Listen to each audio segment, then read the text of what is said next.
All right. Well, hey, everybody. Thanks for joining tonight. I share this fly that I use, which is what we call my killer caddis. This is a fly that basically, when I was 13, I developed, and it's what you consider a confidence pattern, right? I've had so much success with it that pretty much it's the first fly I try. It's the last fly I try when nothing's working. I tie it here, I tie it there. And I'll tell you a little secret. I have maybe tied one or two other fly patterns in 20 years. I'm not a great fly tire in any way, shape, or form. I've tried some parachute tries. I got pretty good at it, but I got bored with it. This winter, I tried tying some purple, which way do I got to go with this? Purple Pat's rubber legs, because I thought that might work. But pretty much tied them the same way that I tie my caddis. so there's that. So I don't profess to be anything but a simple fly tire, but I really love this pattern. And I think why it's so effective is because of how bright it is and how bushy it is. I used to use the Wapsi made a squirrel rabbit blend dubbing. I haven't been able to find it in a number of years. Honestly, I haven't gone shopping for dubbing in probably 7 or 8 years. So maybe they brought it back on the market, but it had been off the market for a while. I remember going, and when I was in the fly fishing show in Somerset, New Jersey, like talking my dad into buying like every single bit of it I could find left at some of the booths. What I have found that works relatively well for this now is the Davy Watton synthetic living fibers, and he's got it in a squirrel. I don't know, you can't even read that. Hold on. Squirrel dubbing. And what's nice about it, of course, is just how, gosh, it's really hard to figure out which way to go for the camera, how spiky it is. And it's got squirrel guard hairs in it. I don't know if you can see that. That really cause, as you see on the picture behind me, that spikiness. And it gives a good full body to the fly. Another little secret, because I know the questions are going to be asked. What hook are you using? I don't know. I'm using some type of scud hook / beadhead hook. When I was 17, I filled this container to the brim with all sorts of scud hooks. It's all scud hooks. I've been slowly working my way through it. One day I was steelhead fishing with Gustavo about 10 years ago up in Erie. And by the way, I tie these in steelhead pattern colors too, like egg patterns and stuff. I pretty much use it for everything. And I dropped that hook box upside down and then spent the next 2 nights hand sorting each hook into what I thought were the right containers. So any scud hook will do. I've also, many of you have probably seen green rock caddis, like the case, not the case building ones, but the case free ones, the free living caddis. I'll tie this pattern on like a damselfly hook or a swimming nymph hook, you know, that's got that upward bend to the to look like those flies. I don't just tie it on a scud hook. I've actually got some straight hooks here tonight. I don't just tie caddis patterns with it. I'll use this as a basis for like an isonychia, and I'll put it on a straight hook and put a piece of flashback on there and tie it in a darker color, and maybe if I'm feeling, you know, peckish, I'll add some what do you call them, some biot tails to it, and that's it, right? Nothing else. But I think why it works, again, is because of how big and bushy it is and how flashy and shiny it is. The other thing about me tying flies, I learned to tie flies when I was about 10 or 11, a little older than that, maybe 12. And the first time I tied flies was in Pulaski up on the Salmon River. We were there steelhead fishing, and one of the guides was spending the night tying flies, and I told my dad, I said, I want to do this. So after fishing the next day, we went to the fly shop. He got me one of those little vices that come in the box, you know, the cheapos that you stand up. And sat across the table from the guide and mirrored his motions. So I am a lefty when I tie flies. I am a right-handed angler. I'm a right-handed lacrosse player. I'm a right-handed everything else. And but I tie flies lefty because I sat across the table from the guide tying my flies and mirrored his. So anyway, we'll start. I'll go big to start. Let me see how close I can get with this and how crazy this gets. So a couple things. Big scud hooks. These are, where are my hands? These are probably 12s and 14s. I tie a lot of big ones. I like this in a big pattern, but I also tie it pretty small too. And you'll see I've got a range of beads. So this one I've got with a black bead. This one I've got with a gold bead, silver, copper, whatever you want to do. And this is about what's really nice about this pattern. And I think it's probably my laziness and my I don't know. It's just the way I am about these kind of things, is that you can tie a lot of them really fast. And that's especially if you have the materials laid out and ready. And all I do is, you're going to ask me what kind of thread. I'll have to read. Whatever thread I can find in green that doesn't break when I pull really hard on it. If it breaks, I throw it away. So this says UTC 140 olive ultra thread. That may mean something to some of you. I've also got over here, UTC 70 in olive green. That broke, so I put that to the side. So somewhere between 70 and 140, I'm assuming there's something between there. And all I do, I like to do a whole underbase, wrapping the body forward. And ultra wire. This is medium because it's a bigger hook. I use obviously smaller.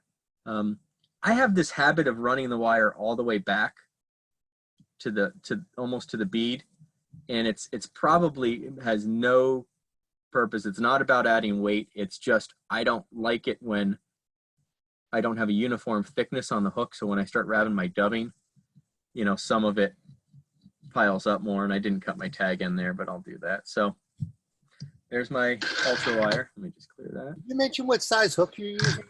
This is probably a 12. I've got 12s, 14s, 16s. And you fish all those sizes? I do. I tie it really big. Sometimes I'll tie this really, really big and tie it in stonefly colors.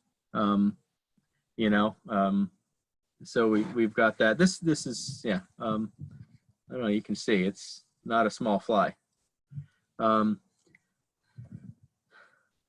I love all the colors, but olives are my favorite, obviously. But for October caddis patterns, for different colors, so my most common is olive body, black neck, so on.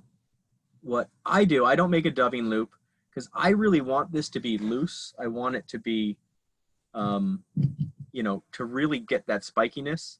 So I kind of lay that dubbing out right on that thread, and I try to just twist it on really kind of loose so that it maintains its spikiness, so that when I wrap it, because I know the wire is going to bind it back down, right, when I come back over. So when I wrap forward, I'm getting that spiky body that I'm looking for. Gosh, that's really hard to see, isn't it? Let me see. And I'll hold it closer to camera, right? And usually I get the amount of dubbing right about right. Then I do my wire, and I do my wire pretty close together. This is not a challenging pattern, but it is pretty darn effective. And then I'll just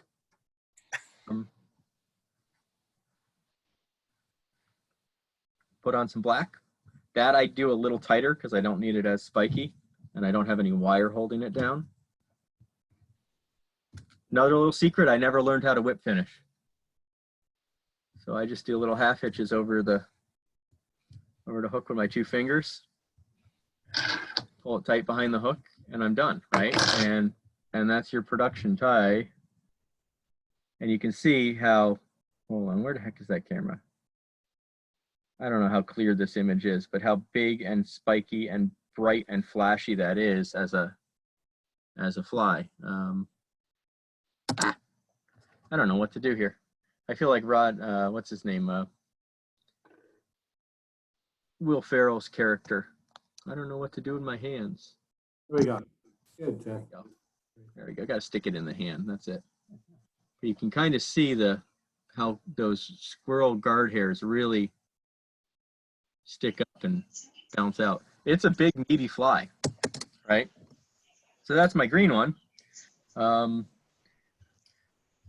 Now, I'd probably, if I'm sitting there, I'll probably tie a dozen in color scheme and then a dozen the next size down. You know, I'll go from 12 down to 18 and then start over again with a different color scheme just to keep myself going. But I'll also, I'll do this in a dark color. So this is a brown. Actually, I got to start my thread, don't I? I don't usually have an audience when I do this. Again, super fast. And I don't bother with head cement. I don't bother with worrying about my knots too much because chances are in most of the streams I fish, you're going to lose that hook on the 7th or 8th cast anyway. Would this work on a jig hook? Yes. Keep the hook up, you know, on the upside. I've tied it on jig hooks. I don't have many of them because I haven't run out of the 10,000 scud hooks that my dad bought me and Right. when I worked at Orbis. And that's the problem. I don't tie enough to burn through. So I'll go, this one I'm going with, where's that? This is copper wire. This is a little lighter. I didn't have it medium nearby, I don't think. So, but I'll tie this with red wire.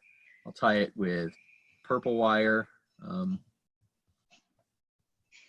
Go a little crazy. I think, and a lot of times I'll fish 2 of these at once and I'll fish different color patterns, right? I'll fish a big dark one and a small light one, or a small light one and a big dark one that have different color combinations because I'm not sure if it's size or color or what that's triggering the fish. So this is brown. And again, I'm kind of leaving that dubbin pretty darn loose. Are you tight lining it, Euro nymphing it, or what's your technique? Yes. So I don't have a Euro rod. Back when my eyesight was a little better, I never used an indicator. I most commonly fish this under an indicator.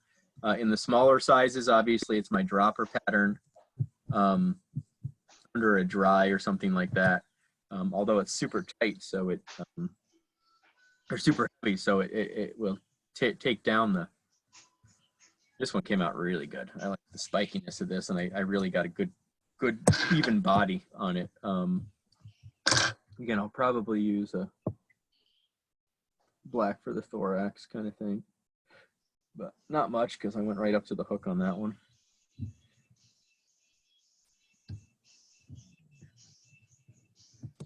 So, yeah. Oh, there's my thread. It broke. Now here's the pain in the ass with these CNF bobbins. When your thread breaks it's got that darn foam in the insert, and I lost the tool years ago to fix it, so I spend a lot of time. But here's the thing, right? When that happens, since I pulled that so tight, I probably won't even tie that off. I'll let that come loose on its own after a couple fish, but for this. So this is the brown. Where's my hand? It's hard. I don't know. Is it better when I come up here? Is it as fuzzy for you as it is for me? Down a little bit further because you want to get it on your cheek. There you go. That's it. All right, there. You can kind of see the shine. Yeah. You can kind of see the spikiness. You know what? Let me Piece of white paper. Hold it by the point, if you can. Point of the hook. Yeah, so here. Let me do that so that it's behind. You can't really see the colors, can you? Well, that's no good. Hmm. That is no good. You have a piece of white paper? I do. I actually have my NSTU stickers with the old logo. Because that's what you keep in your camper, apparently.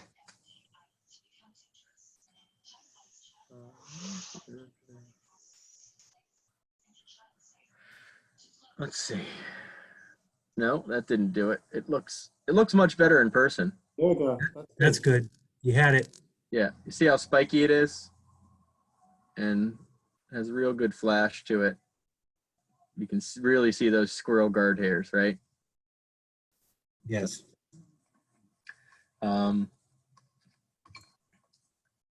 So I'll also tie it in a straight shank hook. Just long and straight, no different. Not just a scud hook. It's really interesting. So I'll tie a lot of caddis in straight bodied hooks, and I'll tie a lot of color schemes of mayflies in curved hooks. I have no evidence other than the fact that I've taken enough mayflies and dropped them in a fish tank or thrown them back in the water and watched them. And the first thing they do when they hit the water is they curl up so that they drop faster. They get, whoop, hook's gone. Not tying that one. Might have gone in my coffee. I didn't put that in right. I wonder where. We'll find it later with our bare feet one day. Best way to find a hook, isn't it? I don't have my threading tool, so this is going to get fun. And my eyesight is about as old as I could be. Believe it or not, actually, the camper is the best light that we have. We live in an A-frame, and oh man, nobody told me I was going to get old.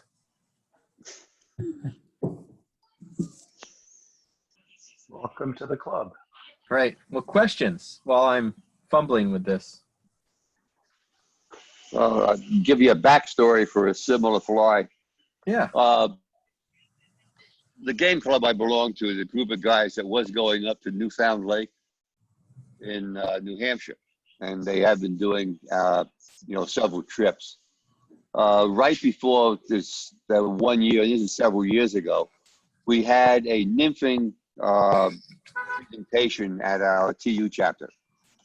And the technique really was, using the thingamabobs, putting enough of a split shot on it to have the weight go down. And the instructor, as he gave us the talk, he said, well, you keep going, you'll know you're at the right depth when you start losing your flies. Okay. So we go up, and I get in the main pool on the Newfound River. And I was ahead of the pool. My third float down, the ping pong goes underwater. And I say, all right, I'm hooked up. So, yeah, I was hooked up. I gave it a tug. This trout, rainbow, came out of the water 3 times. Up, down, up, down, up. That was it. Broke off and disappeared. The end of the year, and they started talking about the record trout coming out of the Newfound River was a 5.25 pound rainbow trout. And I'm absolutely certain and convinced that it was that fish that somebody caught later. Great fly, There you go. Everybody's got those stories, but that was mine. That one, sure. So here's a straight body. I'm using lighter thread, so I'm going to have to be a little more careful. On your hook there, is it a 2X, 3X? You know what the length is? Nope. I don't know Okay. what those things mean. I'm assuming 2X means twice as long as 1X. That's correct. I look at it and I say, that's about the size of the fly I saw. So let's tie an Isonychia with, I wonder if I have any material I can use for legs. I didn't bring any with me.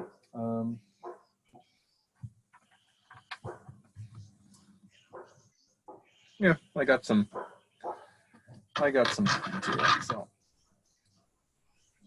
So Isonychia, of course, are swimming mayflies. I'm going to tie this in brown with a purple ultra wire. I don't know if you can see that's purple medium. And some just floppy leg material. And so tied on. I'm just going to take that leg material, which is really more to match the tail fibers. They have the really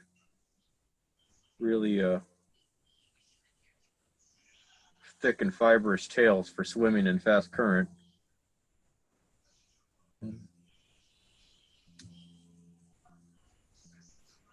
Just going to tie that on. And of course, I don't have, usually when I do Isonychias, I like to have something running up the back, whether it's a pearl tinsel or something like that to give it a little line like the ISOs have. But I'll tie in my wire now.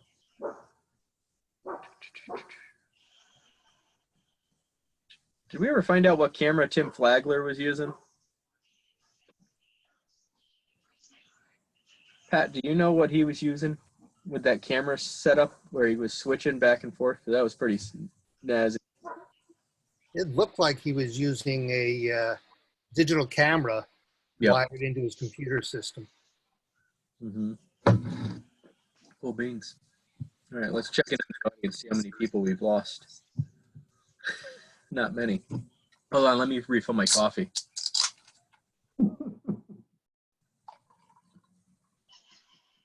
It's a little work trick for you.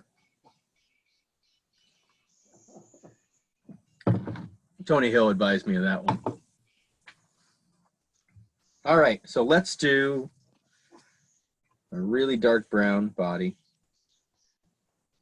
with that purple, sorry, I'm getting texts of pictures of fish from the Norwalk River. By the way, we're not going to do an email about it, but they stocked 1,800 trout in the Norwalk River today,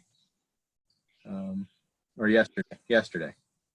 And if you're on our chapter email, I hope you saw that news about the Podostenum cephalon, whatever, that we're reintroducing with the Western Connecticut State University.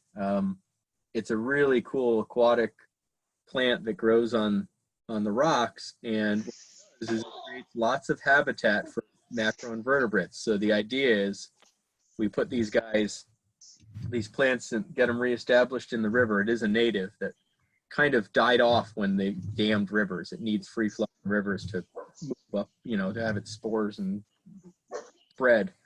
And so it died off. Now that we've taken out enough dams, we're trying to reintroduce it. If it takes off the way they hope, what we should see is a heck of a lot more bugs and a big diversity of bugs in stretches where it exists than in the rest of the river. So I always put a little different color collar on there. And sometimes I will put a lighter collar, and sometimes I'll use a hot shot of thread like a lot of people like to do and things like that. But more often I'm boring. And it's more a matter of I really they're either going to key in on size, shape, or color more than anything. If somebody has a question, you can either unmute yourself and ask the question, or you can use the chat button at the bottom of your screen. Oh, that's right. Breaking. So we will just do one more little tie and jam it in there. That's a nice thing about tying right up to the bead like that, though, is you can. So this one.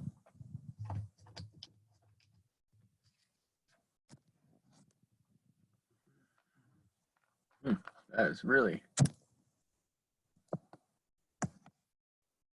So this one is pretty much the same fly. It's really spiky. You can see how much the guard hairs are keeping it up off the paper. with just a little bit of a tail on there. Let me see if I can turn it the right way and you can see how, this is really hard. Yeah, we can see it, Jeff. What did you use for the tails again? I don't know. Some kind of, How much coffee have you had today? yeah, some kind of black stretchy material. It's probably some kind of larva lace or something like that. See that? Yeah. Was that the purple kind of lace you were showing earlier?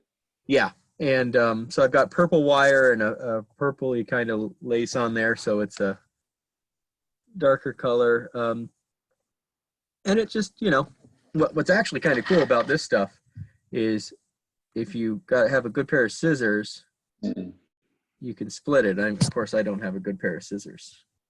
Yeah, or you also need a lot of patience. Yeah. There you go. And that'll give it a little bit more of a kind of, it's hard to see, but more of a kind of tail of a, I could have put a third strand in there to really look like a mayfly, but I don't think the fish count. Yeah. But you know, Isonychia are really fast swimming flies, and going by fast, that looks like an ISO. I would, like I said, if I thought of this, I would have had some tinsel. Of course, guess what? I look over there and I do. I would have put a thread of little pearl tinsel down the back just to give it that line that the ISOs have. But so we've got these guys, you know, and they're quite big. But you can see, I mean, it's really interesting to get in that view is how much they're standing up on the paper almost like a dry fly, right? Because those guard hairs, even though it's a heavy fly, hold the bodies up. So it is a really spiky kind of dubbing. So there's that. And then I tie them pretty small too.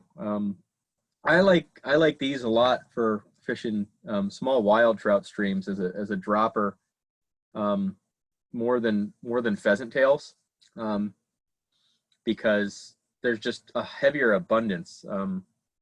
One of the reasons if I'm nymphing, I'm almost always, unless there's mayflies emerging and I'm fishing like an emerger pattern, you know, in which case I'll use an unweighted pheasant tail or something like that. Usually still behind a dry. I'm usually using, I almost always have two nymphs on, and I almost always have at least one caddis pattern on, whether it's mine or somebody else's. Mainly because, I don't know, I've turned over so many rocks in the river, and my uneducated supposition is that if you were to take all the biomass in an entire section of the Norwalk River, all of it, including the fish, the eels, you know, the bait fish, all the bugs, I bet if you separated it by species and weighed it, that caddis would make up about 80% of the biomass, you know. There's just so darn many of them. They can live in so many different water conditions. And they're in so many different sizes. One thing, it's really interesting. I don't know if it makes a difference, but I kind of made a conscious decision when I started tying small flies. This one, all my small sizes, this is probably a 16. I'll tie it down to, 22, but not that frequently. But when I do small, for some reason, I always use a black bead. I never use a bright bead. And I think it's literally, in my mind, I'm pretty convinced if a trout is smart enough to eat that small a bug, it's probably smart enough to know they don't have a gold head.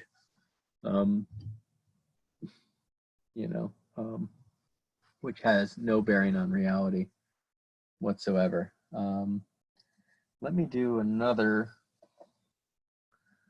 Of course, my copper wire disappeared. It's hard when you don't have your tying table the way you normally are used to. Well, I'll do another green one first then, and then do another copper one. Same thing, just green ultra wire. This happens to be small. I've got, I'll use brassy if I go smaller. How many of you use ultra wire? All the time. Yeah, it's really good. It adds weight. So here, we'll do gray and green.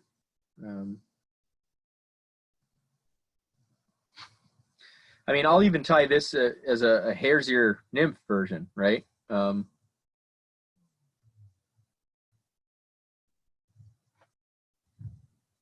Hey, Jeff, can you move your camera just a little bit to your left? Nope. Your left. There, thank you. My camera images are right there, and it was covering the ice. Gotcha. Thanks. So this is gray.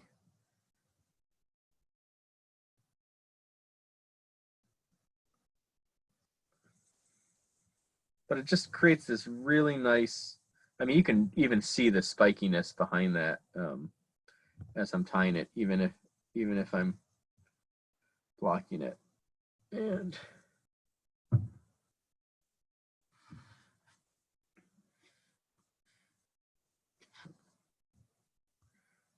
wrap my thread, wrap my wire. And I can literally sit there in front of the TV or wherever. And if you've got all your materials out, you just tie, 7 or 8 dozen of these, and then you don't care if you lose them either. Especially because your dad bought the hooks when you were 11. This thread is not thick enough for that whatsoever. Cracked hand's breaking it too. I don't think I had any thicker thread. Yeah, I do.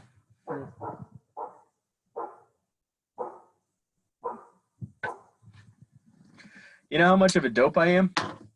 Just because I can't thread my 140 through my CNF doesn't mean I can't pull it out and thread it through my my other bobbin. Quiet, Jack. So you don't get any more pro than this, right? Ah, there's the copper wire. Just found it. Right in front of me the whole time.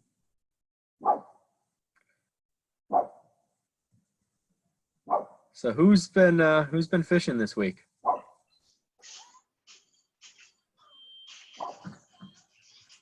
Nobody's speaking up. Hoping to go out when the weather gets a little bit nicer and stops raining here. Yeah. You got that here. Let me see. I want to see a picture that, since nobody else is, oh, nice. That's a nice brown out of the Norwalk today.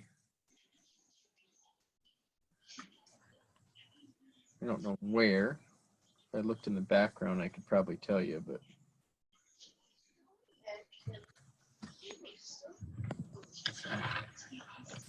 Out of curiosity, where is the Mayanis chapter located at?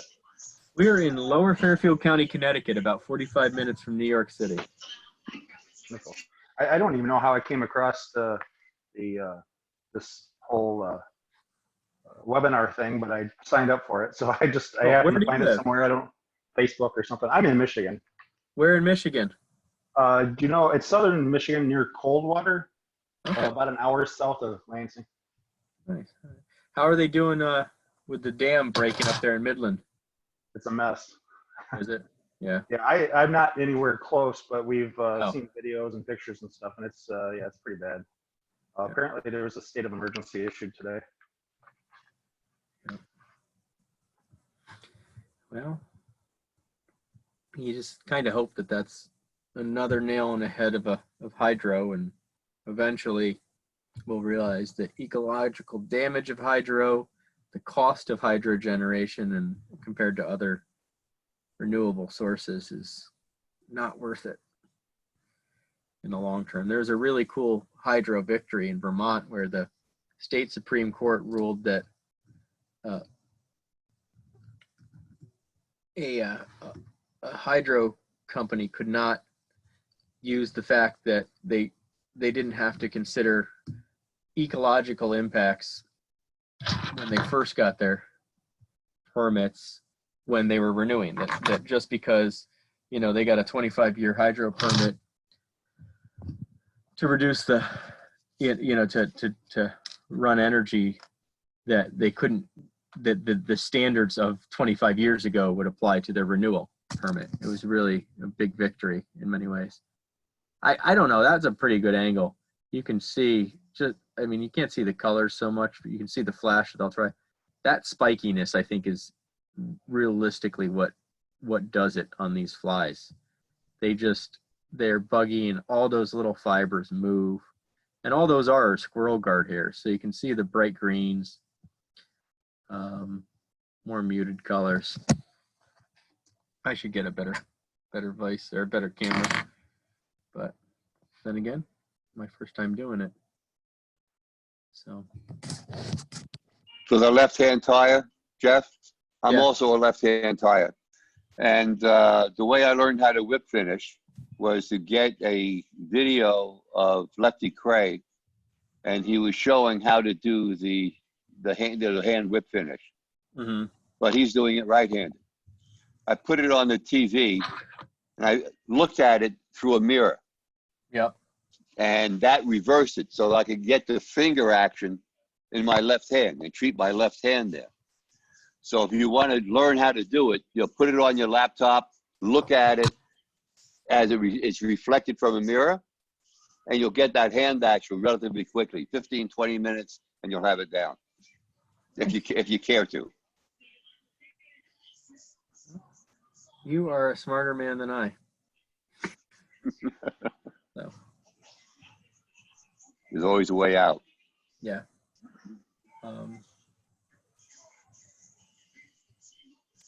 Yeah. This is copper wire. We'll do a lighter colored one. Now, I like this, you know. So I was fishing the Mill River one day.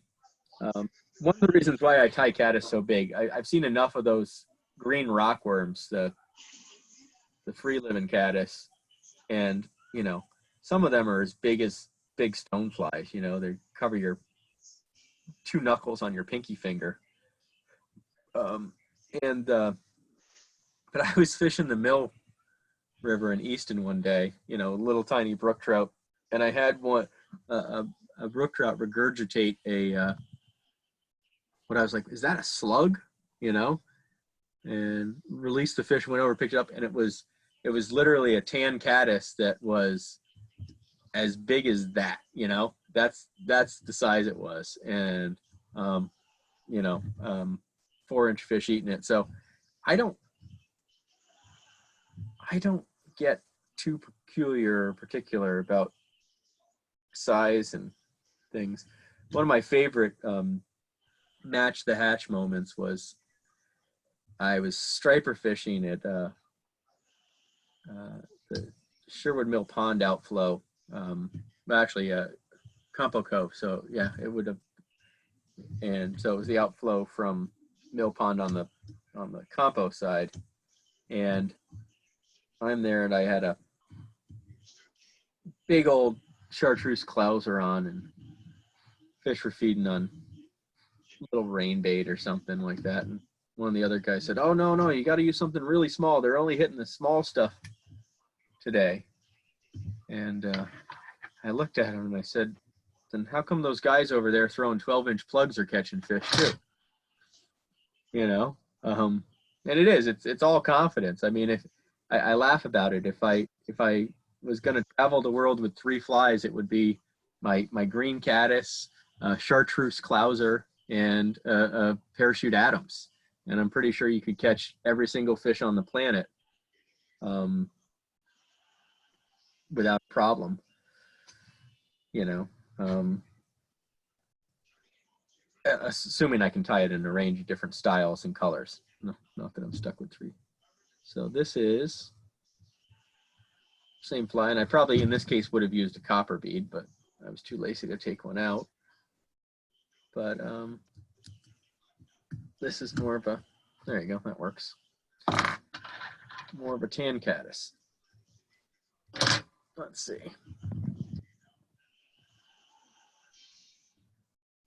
You know what I'm thinking? I'm thinking if I put it in the fly box, it might show up better. Learn as we go, right?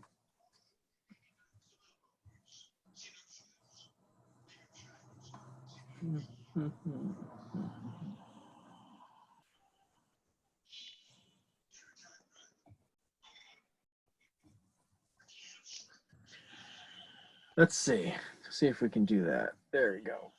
There we go. You can see, there's the Isonychia, the dark Caddis pupa, the light one. I'm on the wrong side. The light one, a gray one, and a little October caddis with an orange hackle collar. But as you'll see, they mostly tie greens. Anyway, dogs are excited. What else? What are you all tying? What's your go-to fly? What's your confidence fly?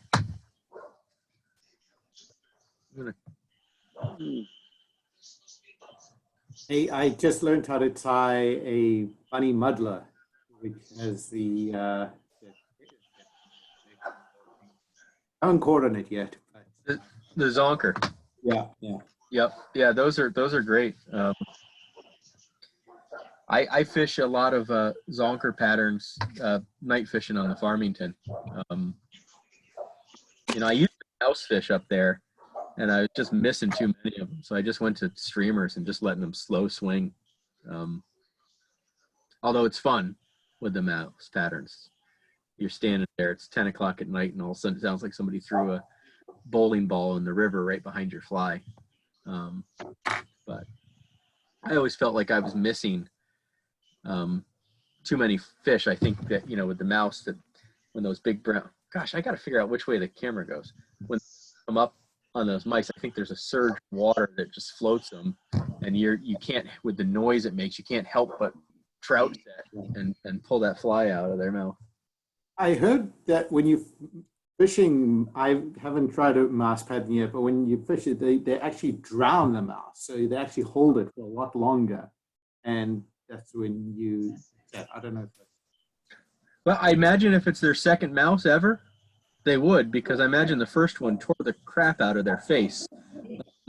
Like, I wouldn't grab a mouse, not with my mouth and my nose right there, and my eyes. I think some ways, like, they're like stripers in a lot of ways. They'll come up and stun it, and that's what you hear first, and then circle back and hit it.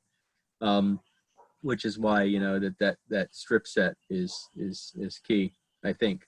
But I never got good enough to catch them, so I just started going to streamers instead. Jeff, I don't know whether you mentioned before whether, how you fish this fly. Yeah, a lot of different ways. I will, we'll call it tight line nymphing, I guess. I'll still cast it upstream, but I'm, high stick nymphing, I guess. Letting it kind of bounce the bottom, similar to a Euro nymphing approach, but not the same. For some reason, I just can't get past, like, catching a fish that's 4 feet away from you. It just seems wrong. I'd rather, I know it works. I've watched it work. I've caught plenty of fish that way, and I watch guys who are really good at Euro nymphing ping fish and runs that are, like right under their hand, next to them in the fast water. But I'll usually cast upstream like you would with a thingamabobber, but immediately start stripping in and lifting to keep the line tight. But I also fish it under indicators and the small ones just as a dropper, but oftentimes because these are pretty heavy, I'm usually using tungsten beads. I want them down fast. And I need a heavier bead because of that bulky body. I think it needs more weight to sink quickly. So I'll use it like on small streams. I'm using a really small one, like a 20, an 18, a 16 at most under a dry. I put it on a pretty long dropper, not a foot down, but even if the water's only 12, 14, 16 inches, I might have 20 inches, 24 inches of tippet just to make sure that it's right down there on the bottom. Were you fishing with another nymph? I do. I usually anytime I'm nymph fishing, I have 2 flies on or 5, depending on the law. You know, as long as it won't tangle up. You know, if I can get away with just, you know, especially if you got a good drift where you can just let it run downstream, tight line it, and roll cast it back up and go again. Give yourself more shots, you know. What else? Yeah, go ahead, Mike. Jeff, a question for you. You mentioned that this was a confidence fly for you, and perhaps you can speak to that a little bit. How concerned are you with matching the hatch? Is that a concern, and to what extent? Do you use it as an attractor fly? Be interested to know your thoughts. Yeah. So I think especially the green ones, the nice thing about them is 100% of the time you throw that fly, it's matching the naturals that are in there, right? Because there's always at any day of the year, there's always going to be big, thick, juicy, mature, green case and free living caddis in the river.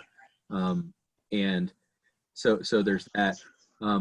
For me, it's just, I know it works. I know it attracts fish. It's really good on dumb stock fish too, obviously. By the way, the brown versions work better on the freshly stocked fish. If you wonder why, you know, dark brown, trout pellet, right? With a little bit of tinsel wrapped around it, kind of thing. But what I would say is, you know, the rest of the year, you know what, it really depends. I think matching the hatch matters on the west branch of the Delaware. It matters, especially when we're talking about a hatch now, like the sulfur hatch. If you've got the wrong size and the wrong color, or too thick, you know, a body on the, you're going to get refusals when there's massive hatches out. Same thing on the Farmington. You'll be there and there'll be sulfurs and blue wing olives on the surface and the fish are boiling. But if you don't really pay attention, it turns out they're feeding about a 1/4 inch below the surface on the emergers and not on the dries.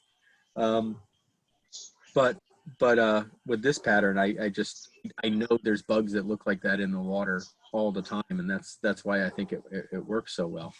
And it's a caddis on steroids. It looks thicker and juicier.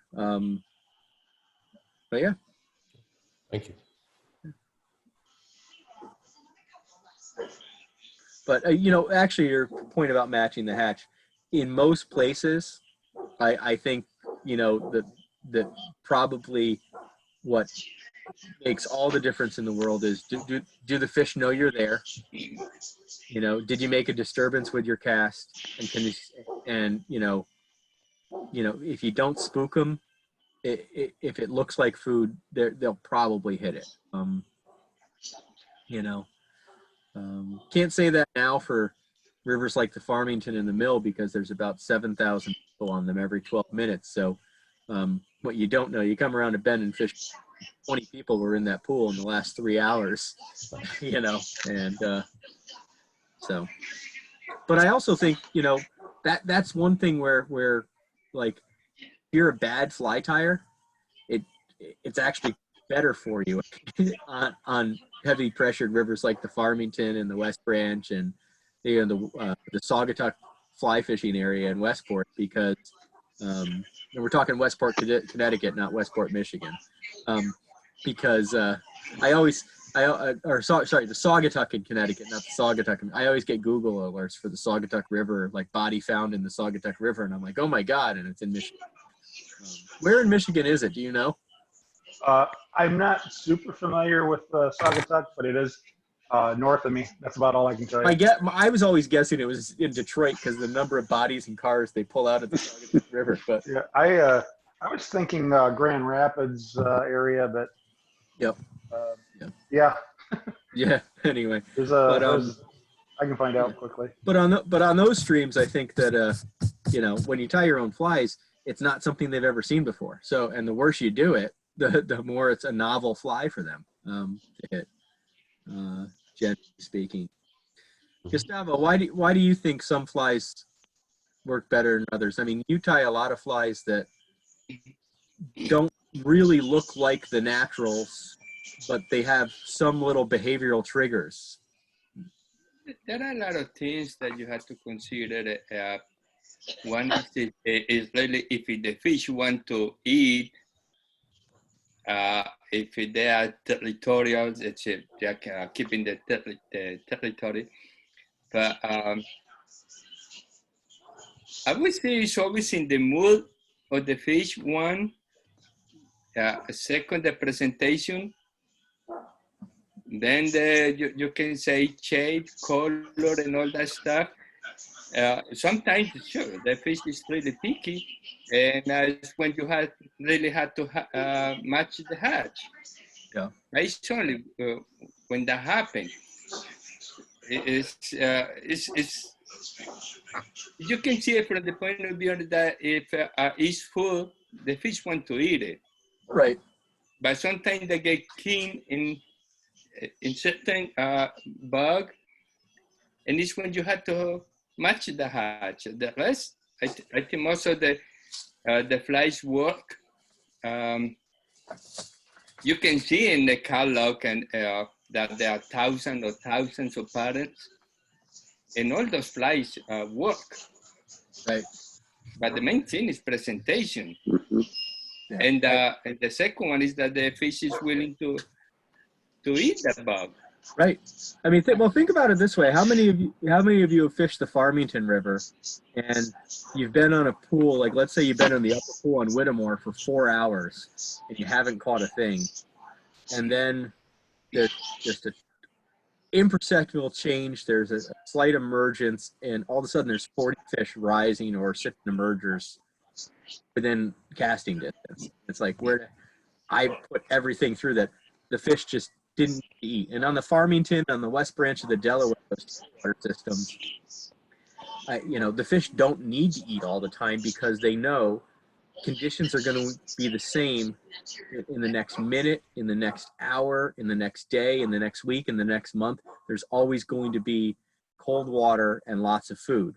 Whereas in more freestone streams, I think fish are more opportunistic because they don't know when the next steak is going to come by. They don't know when, so they're going to be a little more, more active in that way. But like, that's what I like about this fly. So when I'm out on the Farmington and nothing's happening, what I feel like with this fly, I have a shot is if I can get it down in front of the fish's nose, it's going to move a couple inches to eat it because it looks like a whole heck of a lot of calories and it looks like food, even if they're not feeding that much. And I think, that's, and probably, the weight of it, is another thing. Using those tungsten beads, it's just like the Euro nymphing. It's just getting that fly, these flies get down in the feeding zone more, and they're just down there longer. Jeff, if you were going to adapt this pattern to, say, a Hendrickson or a March Brown, how would you modify it?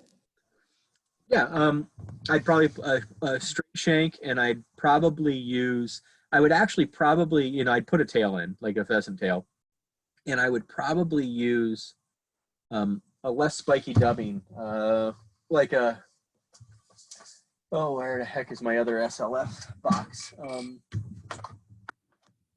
More of a, like here's your Hendrickson dubbing, it's not spike. I'd use that for the abdomen, and I'd use this for the thorax because the spikiness would create the legs, and I'd have it more of a tapered body coming on its way up than consistently thick and juicy all the way around.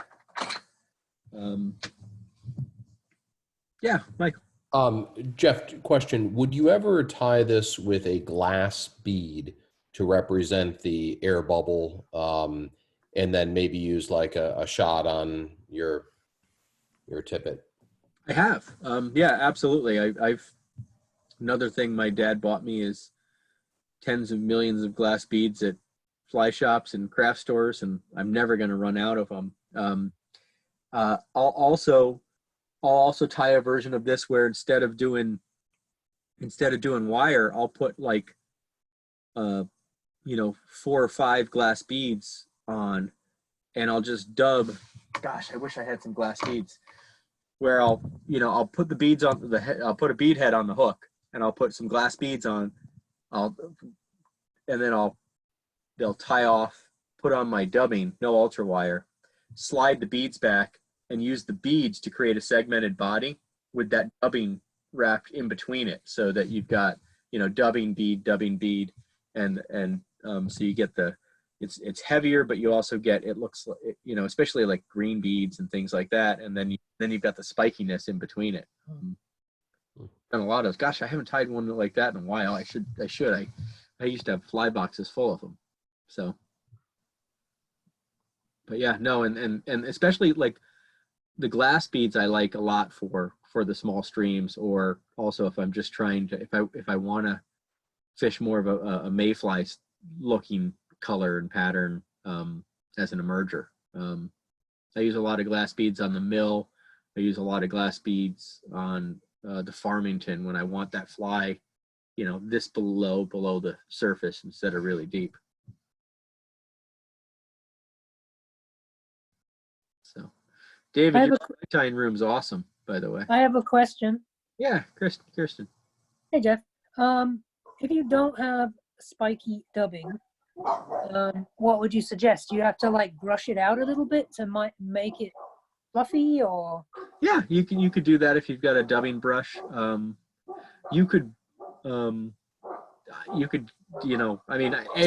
buy some spiky dubbing, but yeah, sure. you can do that. I was trying to think, like, if you had some squirrel tail, you could cut it up and just hand mix it to get some, some spikiness in there, like the tips, the last, that, 1/4 inch of squirrel tail that thins down.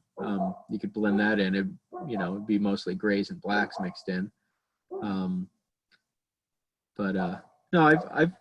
I've done it with that kind of dubbing. Yeah, and you pick on it and it does come out. Cool, thanks. Yeah. But I'll lend you some spiky dubbing. The funny thing is, every time, like I like watching the demonstrations just to learn. Like, I've only really started tying in the past few months, and they're always using the stuff that I don't have. It's like I have a lot of materials, but it always seems like I don't have what they're using. So then I'm like, all right, what do I have that I can, rather than just collect all these. I mean, I know you're all sitting in rooms that are full of materials, right? Because I just started out. But I keep thinking that you don't have to have loads of materials. Like, you can be very minimal. Mm-hmm. I don't know. No, I agree. It's like Gustavo said, are the fish hungry, and do they see you? And then the other factors come into play. But at the end of the day, fly tying, part of it is just the fun of doing it and being out and sitting in a cold cabin in Erie, Pennsylvania on Thanksgiving Day with Gustavo, drinking scotch and beer and tying flies because the sun goes down at 5 p.m. and you've got nothing to do till the next day. Sure. That kind of stuff. You should all go do that sometime, by the way. It's a pretty awesome thing. We lucked into it one year where there were people camping at the campground, and they had a deep fried turkey, and they invited us over for some of that. But normally it was like Burger King. Gustavo would bring cheese rolls from his Colombian restaurant in Stanford, Mi Charuno, which is an awesome restaurant, but I usually ate those on the drive out. So you're on mute, Gustavo. Anyway, you ate all them. I ate all of them. Oh, those weren't all for me? Yeah, I bought like a dozen. You had like 8 of them when we were talking. They were really good. You could get them any day. You lived in Stanford. Yeah, that's really good. It was too far away to go get them. Yeah, I'm trying to think what else. What you were gonna, Kirsten, what you reminded me of is usually at the end of the night tying, what I do is I reach into my wastebasket and I pull all the loose bits of dubbing out, and I tie a couple more flies out of that stuff, and they look like a rainbow. They got greens and golds and browns and blacks all mixed in, because I'm not going to let it go to waste. All the little fibers that fall in. So you can tie good flies with that. Yeah, and they work, and they A really true work. garbage fly. Yeah, a garbage fly, and then two little bits of thread sticking out look like legs. Yeah, Thread. that's true. Yeah. No, I think there is an art form in tying amazing, immaculate flies that look exactly like the inch. I don't know if you've all seen Steve Uchuk's flies. When the murder hornet came out in Washington, like 3 days later, he posted some pictures of a murder hornet I was like, oh crap, he found one. And then I looked closer and realized it was a fly. He's an awesome tyer, and I give him that. Henry Ramsey in Pennsylvania is just a master at mayfly, especially sulfurs and even putting in the little egg cases and stuff. And I have no idea if it works, but for him, if it matters, but for him, it makes all the difference in the world. You know, I think the biggest thing I've done to improve how many fish take my flies is switching to 6X tippet instead of 5X. You know, for most of my life, I used 5X tippet because it worked well enough. And then I started using 6X and was getting a lot more hookups. And, you know, and they're not breaking off either, you know. But it was kind of, I used to go by the mentality, well, you know, to only use as light a line as you need to start catching fish. Do you use fluorocarbon or just mono? I'm cheap. I use mono. I'm even cheaper. I usually use leftover spools of mono that Orvis donated to our annual meeting and have an expiration date from 2 years ago. Ah. Yeah. But I bet you fluoro, if I switched to fluoro, it would work better. I know there's all sorts of fancy high-tech chameleon style mono and fluoro lines out there, and everything gives you an edge. But the biggest edge is, can you cast 40 feet and stay, you know, don't get backlit at the end of the day, I think. Which is, again, but completely debunked by Euro nymphing, which is kick the fish with your toe so it moves a couple inches away from you, so it'll then eat your fly. You know, they prove. I mean, I've watched, you know, people work through a pool and pick up 40 fish. And it's like, I'd be happy with 4 or 5 fish with my techniques in that same pool. But I'm not on to do that either. I'm happy with my 4 fish and my way of fishing. I'm stuck in my ways as an old man, you know. And that's okay too. You're not an old man, Jeff. I was just going to say, You're not that old. At least 70, you know. Got a few more miles to go. Well, you got to remember, you know, I started, you know, with the TU chapter when Mike Law was, you know, on the board when I was 11, and he was old then, and so was Dick O'Neill and Jim Glowanka, and then when I graduated college and joined the board when I was 23, they were still on the board, and they're still on the board. So I grew up with old men. You know, so I became an 81-year-old white male about the time I was 17 or 18, I think, thanks to TU. So, have you ever tried using your beard fibers to tie a fly? You know, I haven't. You know, I should. But I know people tie with their dog hair all the time as a lark, and it works. Like golden retriever pattern is a really good streamer pattern. Loads of it all over my house. Yeah, absolutely. We have 2 cats we have 2 cats and a dog, and just started brushing out the cats. So I started collecting the fur. I thought, well, what the heck? I may as well try it, right? Yeah. You got 1 black one, 1 gray one. So I got at least 2 colors. Yep. John was asking if I've tried Euro nymphing with a Tenkara rod, and yeah, I have. And it works really well. I mean, that's honestly, at the end of the day, that's what Tenkara fishing is, just not using double heavy weighted flies. It's the same thing, right? In a lot of ways, it's all the same thing. You know, I have a 10, I like when I fish the Farmington or the West Branch or the Housatonic, I'm using a 10-foot 5 weight anyway. So it's really easy to you know, tight line nymph and be casting across a fast current, fish the steams and things like that. It's not much different than what they're doing, except they're just doing it with specialized line that drops faster because it doesn't have the same profile. I've got to put on more weight to get down that low, which then adds a little unnatural drift, I imagine. But yeah. So Jeff, could you just mention again the dubbing that you were using? So let me see. Hold on, let me share screen. How about I share screen? You know, this is always fraught with risk. I had an employee one time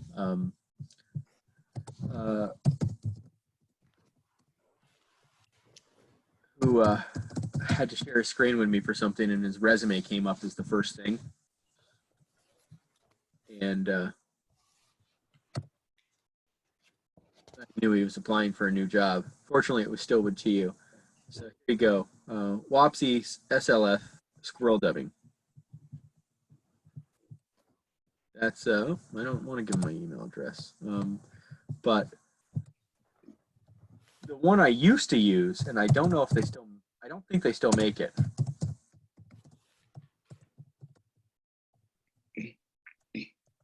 Spell squirrel. Double R. Was a rabbit squirrel. Yeah, they don't. They you can either get their it's just their squirrel dubbing now, right? And so it's synthetic dubbing material with squirrel guard hairs.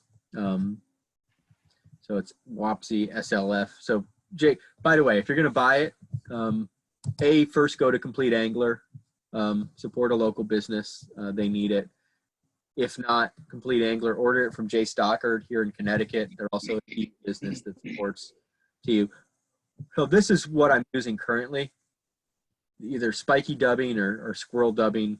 You know, and it comes in a range of colors. What they used to make was a squirrel and rabbit blend. And what I liked about that compared to this, so this is a blend of squirrel hairs and synthetic, you know, whatever synthetic living fiber is, right?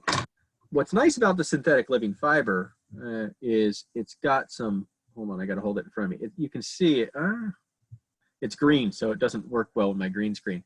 It's got some flash built into it. So it makes a flashier, but I found it was easier to build the bulky bodies with the rabbit blend. But they don't make it anymore. So this is what I buy. I know, I'm sure Scott has it at Complete Angler. I know Harold has it at Housatonic River Outfitters. That's where I bought my last bunch. What else they've got? But yeah, anything. But if you really look at that, it's the only one I found that has the. And here's what's funny. If I wanted to, if I bought the rabbit dubbing and bought the spiky dubbing, I could probably blend them together to get back what I had, but I'm lazy. I'll just buy that. I wonder about this Watton dubbing. Dave, that's Dave Whitlock. So this is all synthetic, yeah. Anyway, but yeah, that's the one. It's now called Squirrel Spiky Dub. They keep changing the name. It used to just be called Squirrel Dubbing. I imagine they just have to keep changing the name to and you can really see the spikiness of it, right? See all those guard hairs in it, and that's I think the difference maker. So it has nothing to do with skill. It all has to do with the material.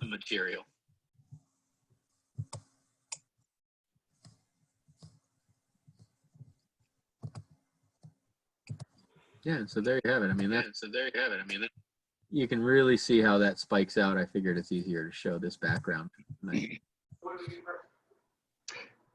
Jeff, I have an off-the-wall question to do with the trout in the classroom. I helped deliver some eggs what happened with that program now that? Yeah, Dave, where did you deliver to? I'm trying to remember for CVT which school you. Oh, I'm trying to. I'm in Brookfield, so there were a couple schools in Danbury and a few around the area. So Jeff, you delivered to Jeff Brewster's school, and yeah.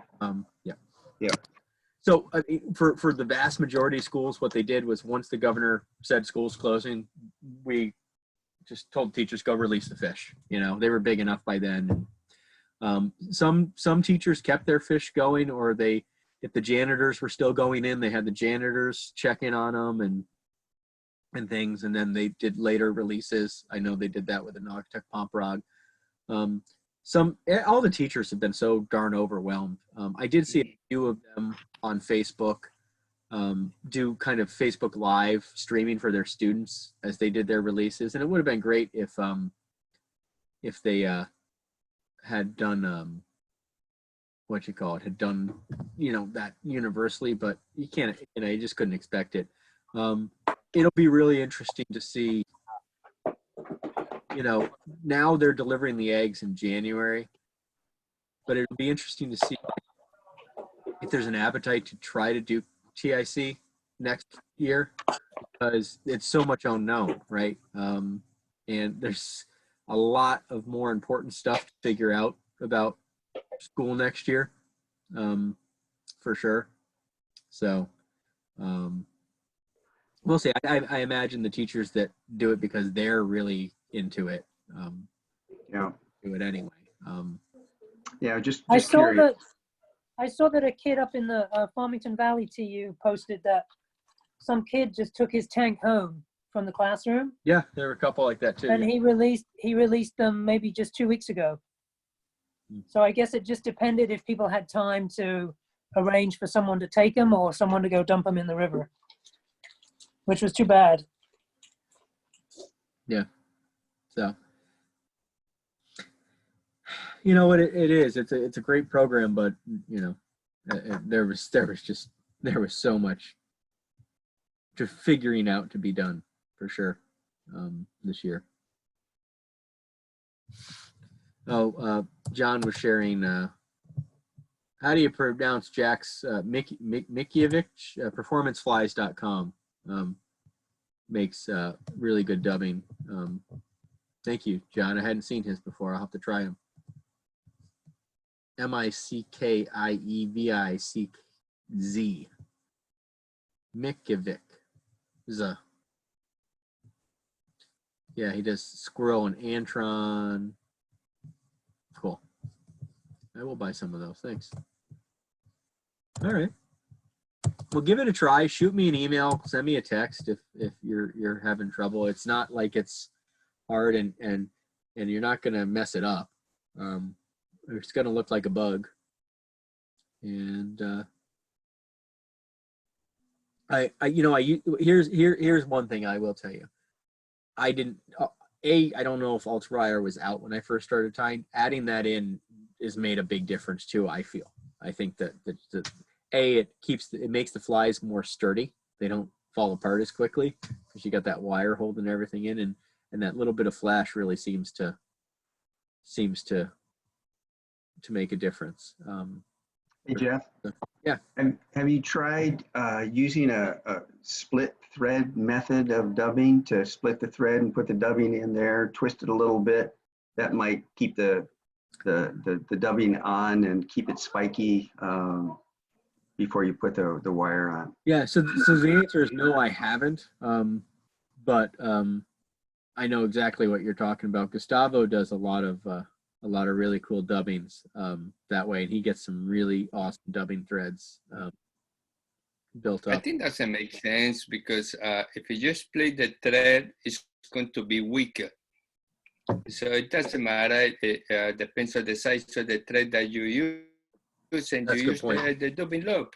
It's going to be probably a little bit bigger, the fly, or thicker. But what is the point? If you want a fly that is thicker, use a stronger thread. And when you split the thread, it's making it weaker. That makes no sense. Yeah, so you'd have to use when you twist it back, it's the same number of strands, so it creates the same basic strength. It's just you get a spikiness without having to worry about the dubbing falling off. Just a thought. I think it's only when you are tying like a really small flies and like using fibers like CDC, like a really delicate fibers. But it's only that. But when you are using dubbings and regular dubbings and things like that, I think doesn't make any difference. Gustavo, why don't you explain how you to be like using the wire. Why don't you explain that you do it that way with your leech? No, I use it with the leech because it's making it stronger. It's like okay, you can use the wires like when you are tying names for two reasons. One is giving a little bit of weight, and the other one is protecting the dubbing or the fibers or whatever you are using. If you are using pheasant tail or whatever kind of fibers you are using, to protect them with the wire or peacock.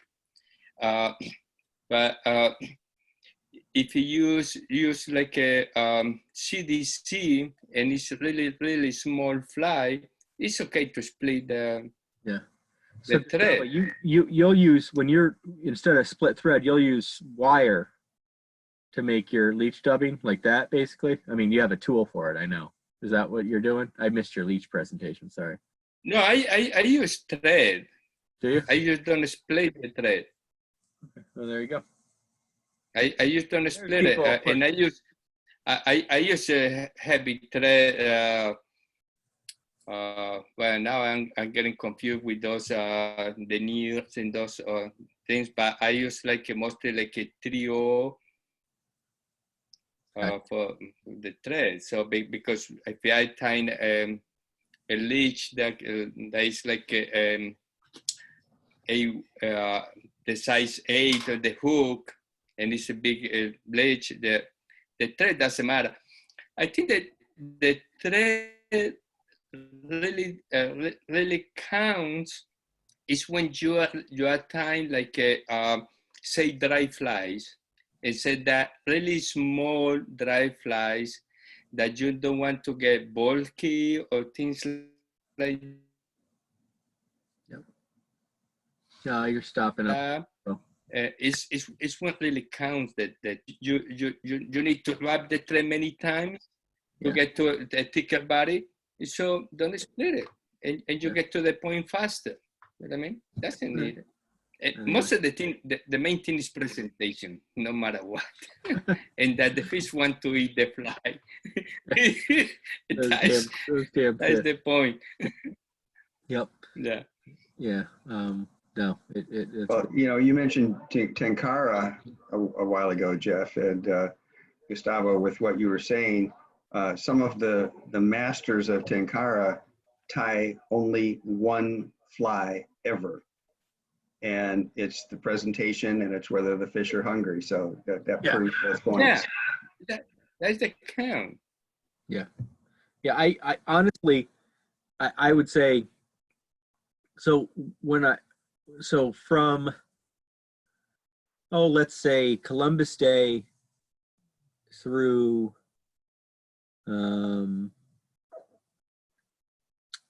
St. Patrick's Day. I'm just use holidays. I could have said October through March, but Columbus Day through St. Patrick's Day. I'll fish when I'm mostly fishing nymphs. I rarely fish streamers except at night, interestingly. I should do more streamer fishing, and I'm primarily fishing this. The rest of the year, I'm either, and I stopped using a parachute Adams, honestly. I now use a parachute pheasant tail that has, it's just a pheasant tail nymph with a parachute body and ultra wire. It stays up. I like that one. I like it a little bit. It doesn't look any different than a parachute Adams, except that it's got the wire on it for the most part. And, but what I'm trying to do too is, because like all of us, I have boxes and boxes of flies that I've bought and never used, is I'm now trying to just start using just only bring flies that I bought 10 years ago and haven't ever used. And hey, I wonder if these will catch fish, you know? And lo and behold, if the fish are hungry, they do. So anyway, night, Kirsten. I've got to go too. It's 9:30 and. Yeah, thanks. I got to run. All right. This Well, everybody was have a great. wonderful weekend. Stay Thanks, safe, everyone. stay healthy, and we'll talk to you soon. Great presentation, Jeff. Loved it. Thank you very much. Take care, everyone. Nice to see you guys. Good night.